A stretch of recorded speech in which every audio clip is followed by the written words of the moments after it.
Hey there, everybody. This is Jesse Weber, and welcome to Law and Crime Now. Clearly, a lot to talk about, so we're going to get right into it. Let's start with Idaho, because a newly released probable cause affidavit has shed some disturbing details into what happened to Joshua J.J. Vallow and Tylee Ryan. We're, of course, talking about Lori Vallow and Chad Daybell. And, remember, their remains, these kids' remains, were found on the property of Chad Daybell. Now, what did we learn, amongst many things? That the body of J.J. Vallow was, and this is very difficult to explain, was wrapped up in plastic and tied with duct tape. Tylee, her body was burned and found by the fire pit. Now, this is just some of the details that are coming out, and we're going to get more into it. But Melanie Gibb, that's a name that should sound really familiar. She is the purported, or used to be the purported best friend of Lori Vallow and Chad Daybell. Well, she's actually going to be interviewed by NBC News. And in this interview, it's important because her name came up a lot in this affidavit. And based upon what we read, she might have been one of the last people to see Joshua alive. Let's take a listen at what this interview with NBC might look like. Take a look. It's like a bomb drops on you. What do? You just are in shock a little bit. Was that the moment this all changed for you? The bottom fell out? Oh, absolutely. I can't even begin to tell you how horrible that moment was for me. No words can describe it. Were you betrayed by these people? Oh, yeah. They try to use me as their way of escape. So part of me is processing, I can't believe you're friends with these people. Mm-hmm. The other part of me is like, how did you even believe any of the things they shared to you? All right, so I want to get right into it. Bring in my panel to discuss this. I have with me Law and Crime's own Terri Austin, forensic death investigator from Jacksonville State University, Joseph Scott Morgan, and of course, attorney Gigi is with us. And Gigi, I want to start with you because, Gigi, this is really interesting. Melanie Gibb, when you hear this name, she keeps getting in trouble on social media. People think she should have done more, and people think that she should be charged here. That's interesting because in the affidavit, it's alleged that she was one of the last people to see Joshua alive, and that she saw Alex Cox carrying him the night before. And she had heard all these details from Lori where she says, she thinks he's a zombie and that she has these spiritual awakening. And then when the next morning comes and Melanie asks Lori, well, where's JJ? Oh, Alex took him away. So people are saying that she is more involved in this. She should have done more. What is your response to that based upon what we've seen in the affidavit? Yeah, I'm not sure that's a very fair critique of Melanie Gibbs. Here you have someone who, seemingly from that interview seems very compassionate, very dismayed and shocked that this is all happening. And I could see if this is turning into some sort of cult situation where people's beliefs were warped, how maybe she might have gotten sucked into that too. And quite frankly, we tend to believe the people that are telling our friends when they're telling us their experiences. So, who is Melanie to second guess her friend who has given her no reason to second guess her? And now in the midst of this investigation, things are coming up where Melanie Gibbs is putting pieces together to say, oh, wow, that was weird. And so is that. And so is that. Holy cow. Let me help the investigation any way I can. So I think that she's being very cooperative and doing her best to try to remedy the fact that she wasn't as clearly seeing what was going on when she was in the middle of things. Joseph, let me get into the details here, and they are really, really grisly. But we don't know cause of death. It hasn't been identified by the authorities yet. However, we are learning about the disposal of these bodies. Based upon everything you've seen in the affidavit and from this case in general, what can you tell us about possible causes of death? And also, what can you tell us about this manner of disposal, about who would have done this and how this would have happened? Well, it would appear that great care and time were taken with particularly JJ's body. And I think, there's a couple of things to kind of sift through here. One encouraging note was that you had mentioned that JJ's body was apparently found wrapped in plastic. From what I'm understanding, he actually had his head taped in a bag or wrapped in a bag, a white bag. Then the body was cocooned, if you will, in black plastic, and then it was taped. It was kind of taped together, and that's a big part of this. because what we're looking for here is tiebacks, forensic tiebacks, physical evidence, and just bear with me. I like demonstration. So what we're hearing is duct tape. Well, I've got just kind of a standard piece of tape here, like you would see to wrap packages with. The beautiful thing about this, Jesse, is that it's adherent. And when you begin to use tape, you begin to touch it all over the place. Now, when you touch it, you actually leave a fingerprint on the side. When you touch the plastic, you leave fingerprint there. There's all kinds and manner of trace evidence that's left behind that can be picked up for DNA, touch DNA. It can also be picked up for things like blood. If blood was transferred to the outside of the bag, you can leave bloody handprints, this sort of thing. There is a tremendous amount of information here that the police have to sift through. That's the beauty of this, because we've been waiting. Here they've hit a treasure trove of all of this information. And for those that want to know what happened, it's going to be some time. Remember, these bodies are in a moderate to advanced state. I would lean more to an advanced state of decomposition. It's going to be very difficult, I think, particularly with Tylee's body, in order to come up with a specific cause of death at this moment in time. However, with JJ, the fact that he had a bag over his head, part of me is leaning in the way that perhaps this was a suffocation, or his head was so traumatized in some manner, they felt the need to essentially encase the head in a bag. A lot to be sifted through. There's more information that's coming, but to this point, they've done a fantastic job at the scene. Especially the idea that they were probably died at different times and were buried at different points. And as you said, decomposition, we're talking about them missing from September, and they were found only a few weeks ago. Let's just, we're talking, of course, about Lori Vallow. We're talking about Chad Daybell. Well, what is the latest with Lori Vallow? Do you remember when we were live in her bond hearing and that bond reduction was denied? Take a look. I would certainly invite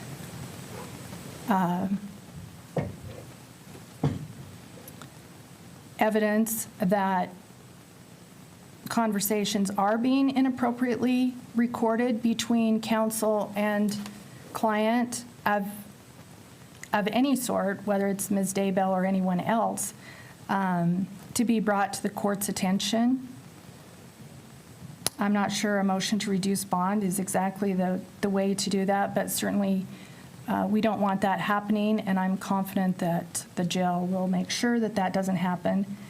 I happen to believe that Mr. Wood and Madison County Sheriff's Office have great motivation to make sure they don't do that in this case or any other, because it is a serious violation of constitutional rights. And if it actually has occurred, as Mr. Means speculates that it might, and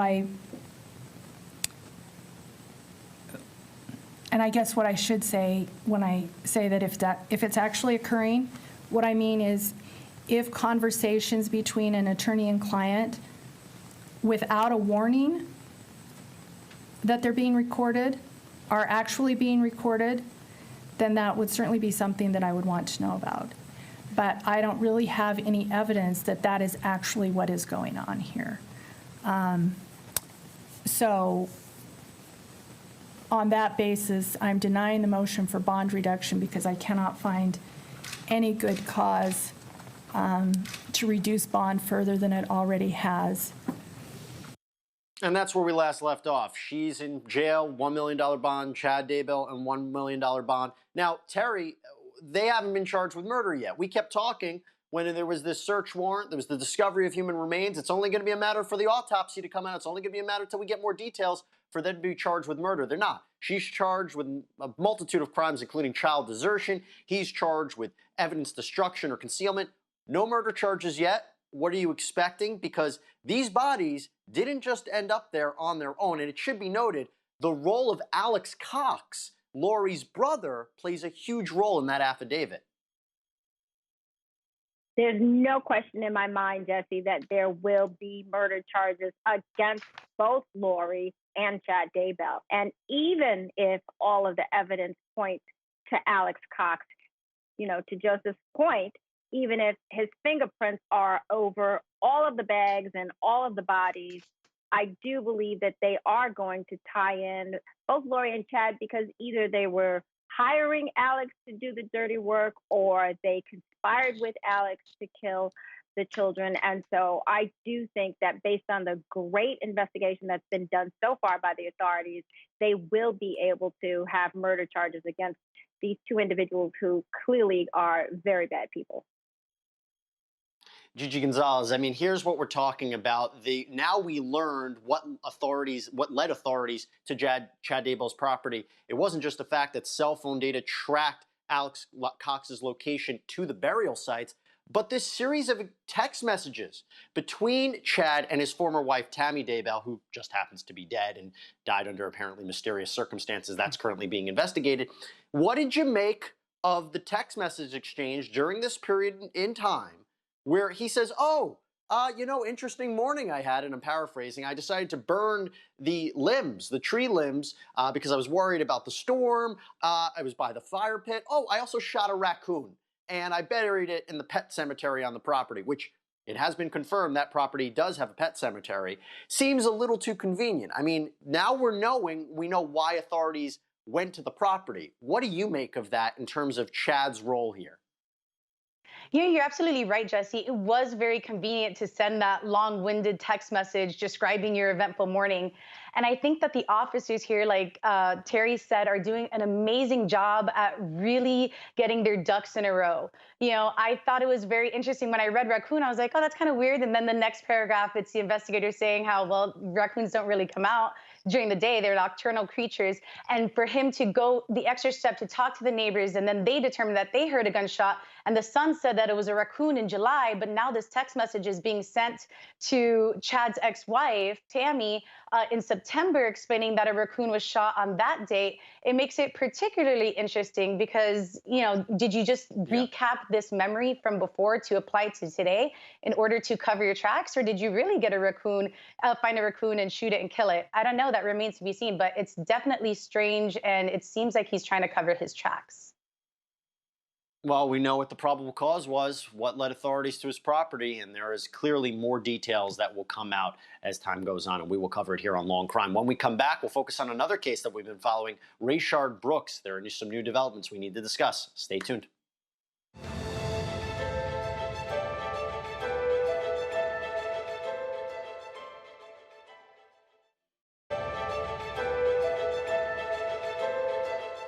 And welcome back, everybody. It's time to talk about Rashard Brooks. As you know, this is the man out of Atlanta who was killed during a controversial arrest outside of a Wendy's. Both the officers who were involved have been criminally charged.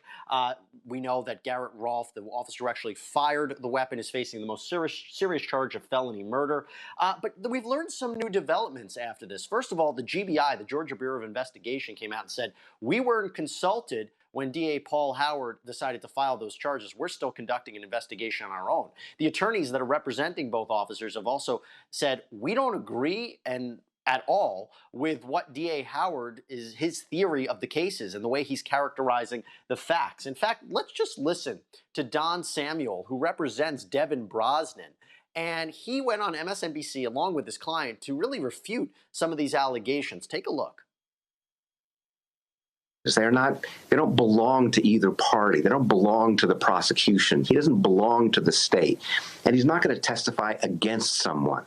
Right now, we are focusing on, the defense of him. He was not standing on his shoulders. This description by the DA is completely belied by the video if you look at it. It's all on video. It's all on video. And the district attorney just kind of exaggerates this and makes it look like some terrible event where he's standing on his shoulders. It is preposterous, and it is not true.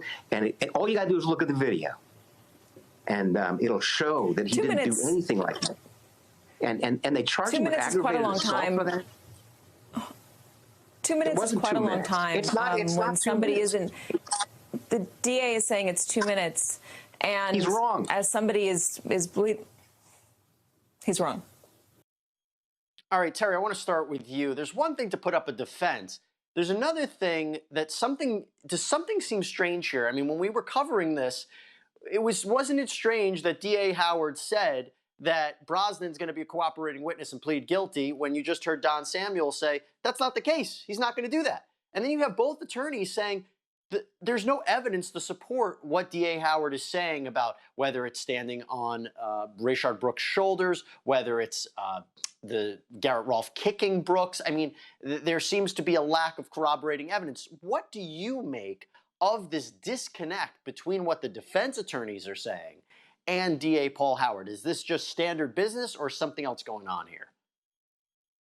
Well, I think, Jesse, the first thing that impressed me upon that clip is the fact that the attorney is doing all the talking. What they're trying to say here is, look, we will cooperate, but we're not snitches. We're not going to be the state's witness. They're trying to make a distinction with not much of a difference, frankly, between going on the stand as a state's witness and, frankly, just cooperating and telling the truth. They're trying to make it seem from a public relations standpoint that they're not for one side or the other. They're there. They're going to tell the truth. It may or may not help the police officer, Rolfe, who was the one who did the shooting. But I'm going to go on the stand. I'm going to tell the truth. And that's all I'm going to do. I'm not there for the DA. I'm not there for the defense. I'm there just to say what happened. And actually, I think it's a good PR perspective to have in this case for that particular police officer. Joseph, I want to bring you in because we haven't had a chance to discuss this case yet. You have looked at the footage yourself. You have analyzed countless crime scenes. As the defense tries to mount a defense, is there something about the way, the autopsy revealed he was shot twice in the back? I'm talking, of course, about Brooks. Is there any way, based upon what you've seen from the crime scene, that tells more of a story, something that we don't see, something that the defense is looking at? I know it's a chaotic nature, and we talk about that. But your perspective on what you've seen from a forensic point of view? Yeah, there's a couple of different ways to form or to kind of form the conversation where you're talking about being shot in the back. We're not talking about the Old West where someone's standing at a bar and you walk up behind them and shoot them in the back. We're talking about a dynamic event where an individual literally rotates all the way to their right to point, this weapon, this taser, in that direction. And so that's going to play into all of this when they begin to get experts on the stand relative to the force dynamic, the continuum of force, and how it's utilized. And procedurally, did they act appropriately at this point? Now, I got to tell you, because I've worked with both the Fulton County DA as an investigator at the ME's office, or worked alongside them, as well as the GBI. I was assigned there for a while. And one of the things that's kind of striking in this whole thing, if we're to believe what's being said, is the GBI was taken completely unaware. GBI traditionally is very, very methodical in everything they do. I mean, they take an excruciatingly long time to process a scene and to work through the evidence. The fact that they were unaware that there were going to be charges is kind of striking in this case. And, this cuts both ways. You can't have it both ways. When you have a police officer involved shooting, you call in the state authorities in order to investigate the crime scene.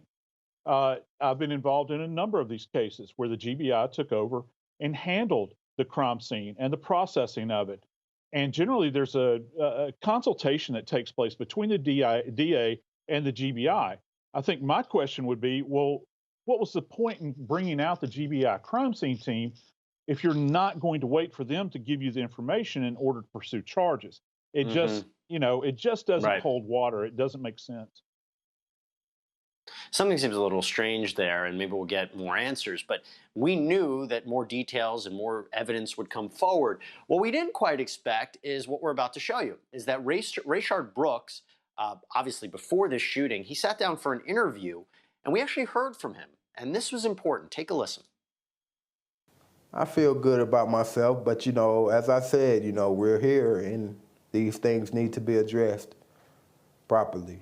Rashard Brooks sat down earlier this year for an interview with company Reconnect to talk about his experience in the criminal justice system. Our lives, it's just a mistake we made, and, not just do us as if we are animals.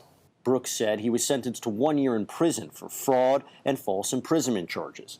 He spoke candidly about his struggles to find a job and mental health care.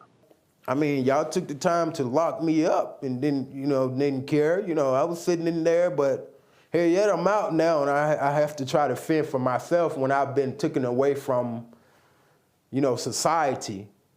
And, now I have to go out here, clueless of everything that's been going on. I don't know. I'm trying to adapt back to society. The 27-year-old father of 4 spoke candidly about being separated from his family while incarcerated. My oldest daughter, Dad, she's, hey, I love you so much, but where have you been? And I have to, feather up the energy to let her know everything that has went on within me. Just months after this interview, Brooks was shot and killed by an Atlanta police officer. I felt everything that he felt just by hearing what he went through. And it hurt. It hurt really bad. Another Father's Day that the Brooks family won't have their dad home for. A lot of things, it just has caused me to be behind, but here yet, I'm trying. I'm not the type of person to give up, and I'm going to keep going until I make it to where I want to be. Rashard Brooks, in his own words. All right, so Gigi, aside from the fact that is very tough to listen to, and you hear him speaking about his life, let's talk about a legal framework. Can this factor in to a trial of either of these officers? Because when we're talking about what was Brooks' state of mind, I can't keep forgetting what I believe the attorney for the Brooks family said, that this was a guy who maybe was afraid of getting handcuffed by the police because he was afraid that he might die, because we're living in a post-George Floyd climate. So if we're learning a little bit about what his thought process was of the criminal justice system, what his life would be like, what police are like, can this factor into any way into the trial, potential trial of either of these officers?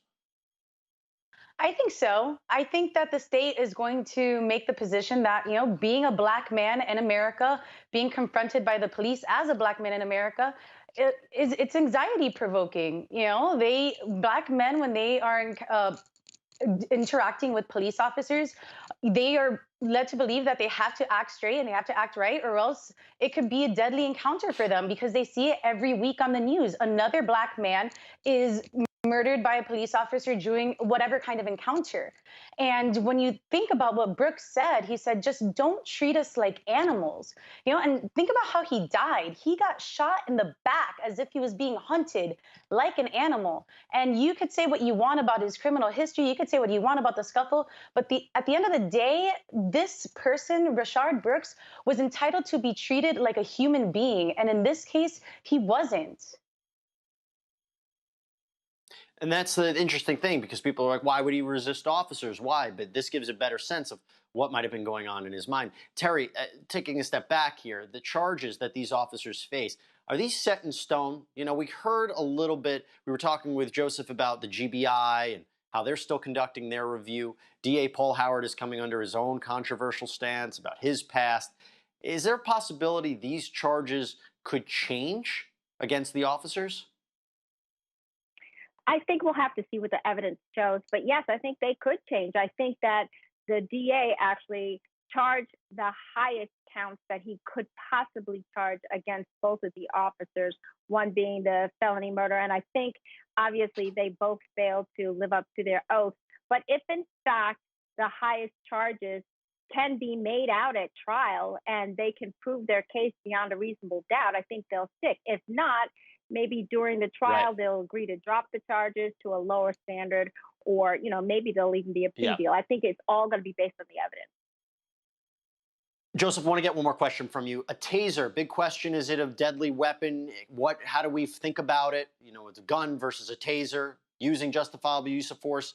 What about a taser? Could that, again, if the idea that he stole Officer Brosnan's taser and was firing it at Officer Rolfe, and Rolfe decided to use a gun to respond to that, how should we be thinking about the taser? How dangerous is it? What could have happened? Well, obviously, anybody with a heart condition that gets hit with a taser has there's ability that you can have some kind of rhythm event with your heart. But beside that fact, if we're talking about taking it away from a police officer, which is never a good idea, and you fire that at the police officer, once you render that police officer incapable of performing their duties, what's your end game? Are you going to take their weapon from them then and execute them in the middle of the street? Or are you just going to run off after you disable the cop? There's no way to know. A lot of these questions are just absolutely unanswerable. So remains to be seen. Well, the question right now is what will happen between now and when this actually enters into a courtroom? Will things change? Will both officers be tried? Will Brosnan testify against Rolfe? I mean, that's what the DA Howard said, but as you heard from Don Samuel, that's not the case. He's just a witness, and a witness is a witness. So there's clearly a lot more to talk about in this case, and we will address it here on Law and Crime. But we're going to take a break because when we come back, we want to focus on another big case, something that maybe is not getting enough attention that it actually should, and that, of course, is the killing of Brianna Taylor, the EMT who was shot in her home. Because when we come back, we're going to focus specifically on what has happened from that time to now. And there's a brand new update about one of the officers who was involved. So we'll take a quick break. We'll be back after this.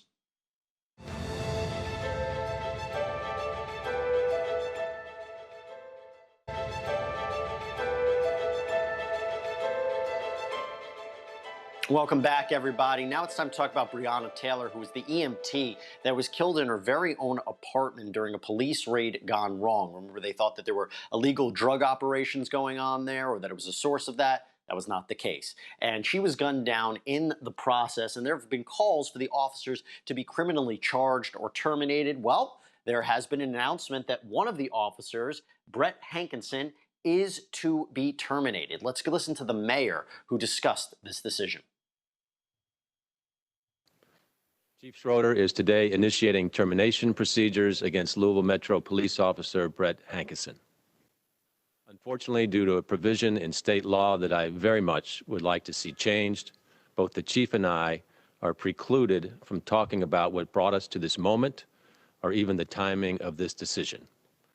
I know that you will have questions, and I'm sorry that I cannot answer them because of the state law, ARS Chapter 67C, .3261F. All right, Gigi, a couple of questions for you. Number one, it seems like the right decision. Why did it take so long for this to happen? And what's going to happen next to Officer Hankinson? I mean, what's the process there? And number two, you just heard the mayor. He says he can't speak about it. There's really a law in the books, right, that says he can't talk more about this? So first things first, what we can expect is, well, now he's got notice of an impending termination hearing. And Hankinson's got the opportunity to go to that hearing in order to assert his innocence or to fight for his right to maintain his employment. The reason why it took so long, probably public pressure. Quite frankly, this incident occurred at the beginning of March and didn't really receive a lot of scrutiny until the murder of George Floyd. And I believe that is the reason why this investigation has been slow stepping and the reason why the firing is coming at this time instead of much, much sooner. As far as what we can expect in the future, when I was reading that termination letter, I was reading the tea leaves as, you know, it read kind of like an indictment, right? When I read things like wantonly and blindly fired 10 rounds, reckless, extreme indifference to the value of human life. This is reading like some sort of manslaughter indictment. So I'm interested to see what kind of charges they're going to come up with considering the language of the termination letter. Well, that's great that you mentioned that because that leads me into my next question. You're talking, of course, about the letter from the interim chief. Terri, how does this lead into any potential criminal charges? Because none of the officers have been criminally charged, and the other officers involved have been put on administrative reassignment.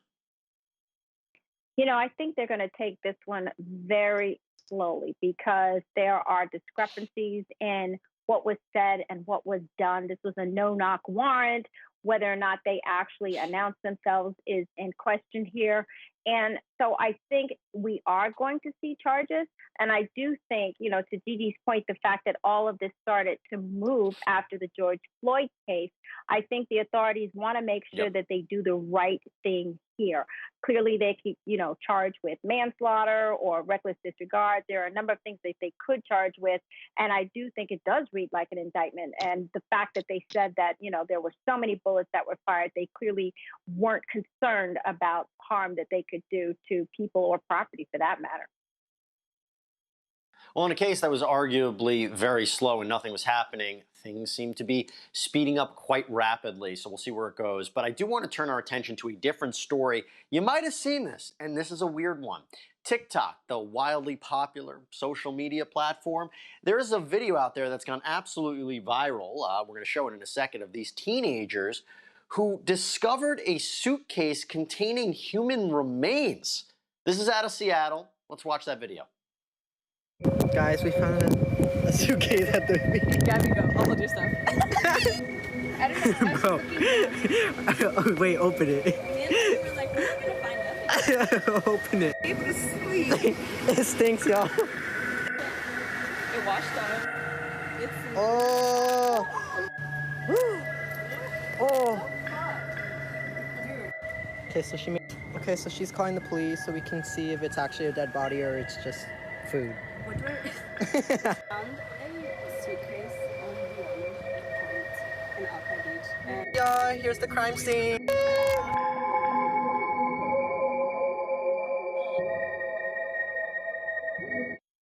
And all this time, I just thought TikTok was reserved for bad dance moves, but clearly this might be used in an investigation because, as we know, authorities confirmed that 2 bags were found of human remains, one on the shoreline, one actually in the water. No identity of these bodies or body, and it's pretty disturbing. So, Joseph, I'm coming to you first with this. My gosh, I mean, you got to tell me, what are the next steps here, and what do you think about this manner of disposal? Because there's a big question whether or not these bags were placed there or they were washed ashore from a different location. So I'd like your thoughts on that. Yeah, that's the big question, isn't it? Because you're talking about a tidal flow that's in this area, they could have floated in from anywhere. There is a buoyance that takes place with these suitcases many times. Particularly, we saw this one with whatever remains are contained within there are wrapped in a plastic bag. That means that there's probably air in there, so they can float and they're going to travel with the current. So was it just thrown out into Puget Sound, or was it something that somebody tossed from a boat, or did somebody just pull up? Remember, we got those kids there. They parked somewhere, and somebody could have done the same thing and just tossed them down to the edge, hoping that the tide would come in and pull it out. That doesn't necessarily always happen. What's key here, though, is trying to determine, first off, whose remains those are in that bag, and hopefully the evidence hasn't been compromised at the scene relative to what can tie back for this individual. And how was this person placed in this thing? Is this a dismembered body? Is this a very diminutive person, like a child that's wrapped in a bag? We don't really know, but some clues here. First off, we have a bag that is manufactured by somebody. For investigators, that is a huge nugget of truth. And the suitcase as well, right? You would look at where was the suitcase purchased? I mean, who purchased it at what time? Let me ask you this question here, because we're trying to figure out what exactly happened and who might have been responsible for this. Burying body parts in a suitcase. I know there's been these rumors out here that there's a serial killer out in Seattle. I don't know if you saw this online about it. I don't know if there's any truth to this. As far as I've seen, investigators haven't confirmed that. But to the mindset, the will to do this, what do you think? You'd have to have a place where you're sequestered and you have time with the body to prep the body, because if that is an adult body or parts of an adult body, you have to disassemble the body, essentially dismember it, and then wrap it individually. It looked very neat in the bag. That means that it would have taken a person that had a sequestered area, someplace where they had time and they had the tools and they had the intestinal fortitude in order to do this. This is not something that you just randomly decide to do. I think a lot of people that I've worked cases on where individuals attempted to dismember bodies, they fall short many times because they don't realize how involved it is. And then they begin to understand they have a problem. This person took time packaging this body. Everybody, be safe out there. When you're making your social media videos, just be safe. But then again, if all this is all true and this is how it happened, you got to thank those teenagers for finding some really chilling evidence. Okay, when we come back, we're going to focus on something we haven't talked about in a while, Tiger King, and an update in the Robert Durst murder trial. Stay tuned.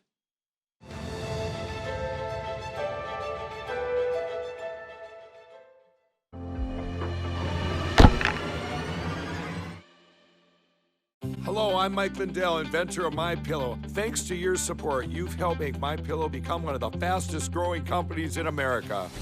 Over the last 12 years, you've helped MyPillow create thousands of jobs right here in the USA. When I got MyPillow, I'm asleep almost immediately. I stay asleep at night and I wake up more well-rested in the morning. That's why I invented MyPillow. My patented fill adjusts to your exact individual needs and helps keep your neck supported and aligned. I'm interrupting this commercial right now to give you deep discounts, not just on my pillows, but also my mattress toppers, sheets, and so much more. For example, you can get body pillows regularly $89.99, only $29.99 with your promo code.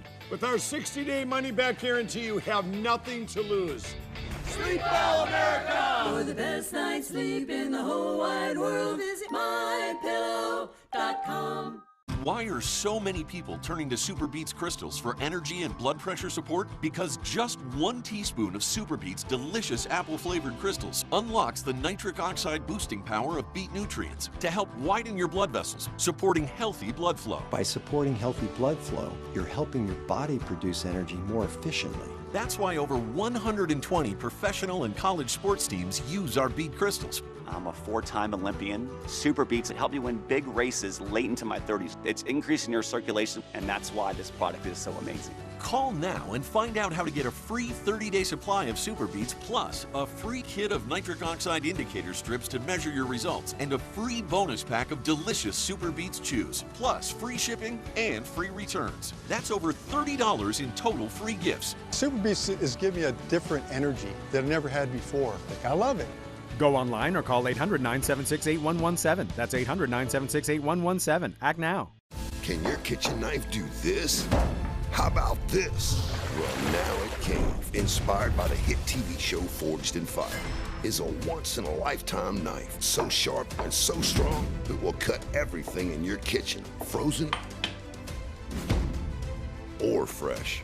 Forged in Fire's knives, surgical steel construction, and razor-sharp edge literally shatters the competition, so you can fillet your fish. Its professional handle won't slip, even chopping this frozen solid block of ice. And that torture won't dull its precision sharpness. Now you can get the Forged in Fire chef's knife for the low, low price of only $29.95. And when you order now, you'll get the Forged in Fire paring knife absolutely free. Order a second set of knives right now, and we'll give you free shipping on the entire order. And all Forged in Fire knives come with our 50-year guarantee. But you must order now. Call 1-800-821-9245. 1-800-821-9245. Pain, swelling, stiffness. When your hands hurt, you can't function. Until now. Introducing the new CopperFit compression gloves with Sure Grip technology to give you more power, more control, and more agility than ever. Our most advanced copper-infused compression fabric woven into an ultra-lightweight performance glove that fits like a second skin to support relief and recovery of sore muscles and painful joint stiffness. And new Sure Grip bands built in to provide a strong, non-slip grip for more power and control. You need total control of your hands when you're doing anything with construction. Your hands are your livelihood. The CopperFit gloves are great. The grip is outstanding here with these different ribs. It makes my hand a lot more usable. It just feels like you're just ready to start the job. The gloves have been a game changer for me. They help with flexibility and pain and soreness. They allow me to do my job even better. Breathable wicking fabric with an open finger design for full range of motion, feel, and control. They relieve my pain. When I grab something, I'm not in pain. the support or whatever magic these things do, I don't know what it is. It doesn't matter to me what it is, it works. I get a lot of pain, and it can make it difficult to do the smallest thing. While I'm wearing this, I do not have any pain. I can use it on the keyboard, I can use my phone, I drive with it, I sleep with it. I love this glove. The new Copperfit compression gloves with Sure Grip technology. Relief from painful muscle and joint soreness. Guaranteed or your money back. Call 1-800-354-9131 or on the web at getcopperfitgloves.com for only $19.99. Order right now and your shipping is free. I tried it, I use it, I know it works. Copperfit gloves definitely just make my life better. I've used Copperfit before. This has helped my hands so much. These things work. Feel better with copper-infused compression. Ask for it by name. Copperfit compression gloves.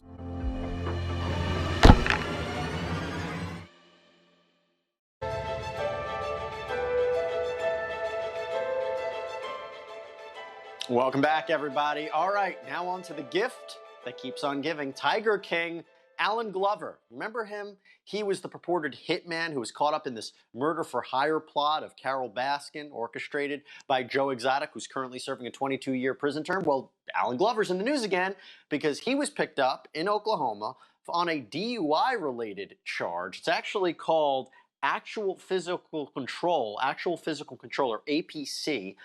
Let's watch this body cam footage of his arrest. It's not pretty. Take a look. You something. On a scale of 1 to 10, 1 being you're stone cold sober, you're ready to go to church, and 10 being you'd be drunk and passed out in a ditch, where would you put yourself at? 1 to 10? Yeah. I'm good. Well, that's not part of the scale. 1 to 10. I'm not sure what you're saying. You don't understand that question? Not quite. Okay, I'll repeat it for you, okay? On a scale of 1 to 10, 1 being you're stone cold sober, you're ready to go to church, and 10 being you're drunk and passed out in a ditch, where would you put yourself at? I'm putting myself in a good place. A good place, okay. Yeah. Do you feel you're safe to operate a vehicle tonight? I was just sitting in the truck. Well, I'm asking if you feel like you're safe to operate a vehicle. No. You don't feel that you're safe to do it? No, sir. All right, well, I don't think so either, but I'm going to give you one more test, okay? So what I want you to do is stand just like you are, okay? All right, now what you're going to do, since your feet are shoulder width apart, I want you to pretend you're Superman. Put your hands out like this.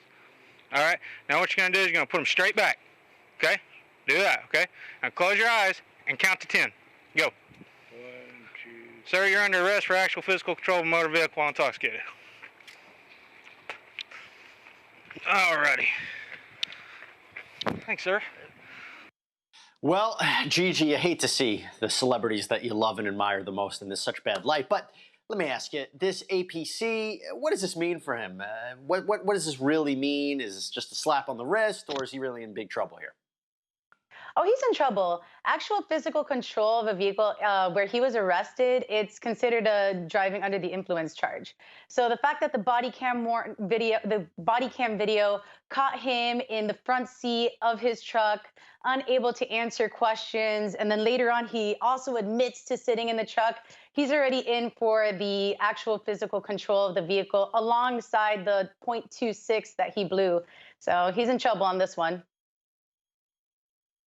Well, it's much better. I mean, every crime is really bad, but I guess it's much better being caught for this than actually being a hitman, which is what, you know, again, Joe Exotic was trying to hope for back in the Netflix show. But that's aside. But, you know, Joseph, I'm glad we have you because I just want to ask you one more quick question about Tiger King while we can. You know, it was in the news, Don Lewis, who is the missing husband or former husband of Tiger King star Carol Baskin. A lot of theories about what happened to him. He hasn't been seen since 1997. There was a group that did a search with cadaver dogs and sonar of this lake in Florida, trying to find him, trying to find his body. They came up with nothing. What do you make of that? I'd say that that's realistic, given the amount of time that has passed by in the event that he was ever in the lake. The only way you're going to find this guy in this lake if he is encased in concrete, and it ain't going to happen. I just don't. I don't believe it. You know, do we actually know he's dead? If you were married to Carol, would you tell anybody where you were going? Maybe he just flew the coop. We don't know. You know, you cool cats and kittens, why don't you just relax, okay? That was uncalled for, Joseph. Let's be a little above this, shall we? Now let's get on to something else, because I could talk about Tiger King for literally a whole hour, but I can't. I want to focus on something else. Robert Durst. It's a big hearing coming up for this guy because, as you know, his murder trial was put on hold because of the coronavirus. It's back in March, lasted 2 days, and then it halted. Now, as you know, Robert Durst is on trial for the murder of his friend Susan Berman, who was shot to death in 2000. The question becomes, what's going to happen at this hearing? Because his defense team has moved for a mistrial, saying this jury can't be brought in for a continuation of this case. Too much time has passed because of this delay. It's totally unfair. Prosecution says that's not the case at all. They're just trying to delay this. They're trying to get this thrown out. This jury can come back. We can give them maybe a special instruction. We're going to talk about what the arguments will be back and forth. But just so we recap where we are in this case, this was some of the prosecution's opening statement talking about their evidence against Robert Durst. There's media out there saying all kinds of crazy things. What the evidence can show in this case is that although the murders that Bob Durst committed are horrible, they're not crazy, and they're not the signs of a deranged individual. What the evidence will show is that Bob Durst killed Kathy Durst in the midst of a nasty divorce. That he killed Susan Berman because he was afraid that Susan Berman was going to reveal what he knew. Now, the evidence will show that's not crazy. In fact, it was absolutely accurate. But what the evidence will also show is that Bob Durst killed her about 20 years too late because unbeknownst to him, she had already told her story to the numerous individuals that we've already presented. Morris Black and living in Galveston as a woman, again, this is not some crazy guy. This is somebody who's hiding, who thinks he's about to be charged, and Morris Black knew who he was able to connect him to his name and to New York. They were having issues and arguing about where Morris was going to live, and in the end, Bob Durst eliminated a problem. Cruel, illegal, immoral, homicidal, but not crazy. So tomorrow at 12 p.m. Eastern, our very own Michael Bryant is going to be hosting our coverage of this hearing on this mistrial. Terry, let me start with you here. This is a complicated case where he says that the prosecutors say he killed Susan Berman because she was going to reveal what actually happened to Kathleen Durst and that he killed her to shut her up. We know Morris Black. He was acquitted of that murder, but again, the prosecution's bringing it in. It's a tough case. It's a complicated case. The likelihood that the defense can actually get a mistrial here, saying that this jury has been away from this for too long.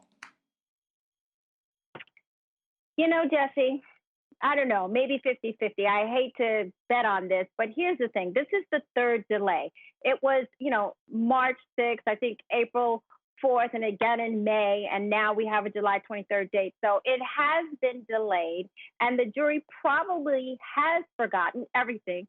But Lewin, the prosecutor in this case, had such a long opening. What I hate to think of is the fact that he will do another opening when the case resumes to refresh the recollection of the jury. So look, maybe we should start all over. I mean, I do think that the jury probably has forgotten a lot already. I mean, we had a witness or two, so I guess they can't go back. But look, who knows? This is strange times, Jesse. And, if they go for the mistrial and they get a mistrial, heaven help the next jury who has to listen to this opening statement, because it was long and it was tedious and it was intricate and involved. And I don't want to hear it again. Yeah, it lasted several days. Gigi, you listened to the prosecution saying this is just a way for the defense to stall. Is that right? You have a guy who's older, he has a lot of medical issues. To keep pushing the trial again and again and again, that seems to be a benefit to Robert Durst, is it not? I mean, what are they trying to do? It's a coincidental benefit. In this case, we're dealing with a pandemic, all right? It's not like there's delays attributed to the defense or because of his age or what have you. This is a pandemic that is not allowing court cases to convene in a normal way.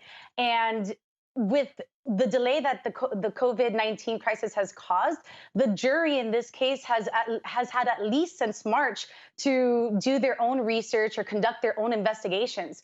So I think the defense does have a pretty good leg to stand on to declare a mistrial. But worst case, they've got a pretty interesting appellate issue. That's a really good point. I mean, they've had this whole time. They're stuck at home. Did they not once look at something about Robert Durst? Hard to say. But I'll tell you what, again, tomorrow, 12 p.m. Eastern, Michael Bryant going to be hosting our coverage here on the Law and Crime Network. You're not going to want to miss it. Gigi, Terri, Joseph, I thank all of you for coming on today to talk about these important cases. We will be back later on in the week to talk about the other big stories out there. And as I always say, please be safe, whether it's on TikTok or not. We will see you then. Have a great night.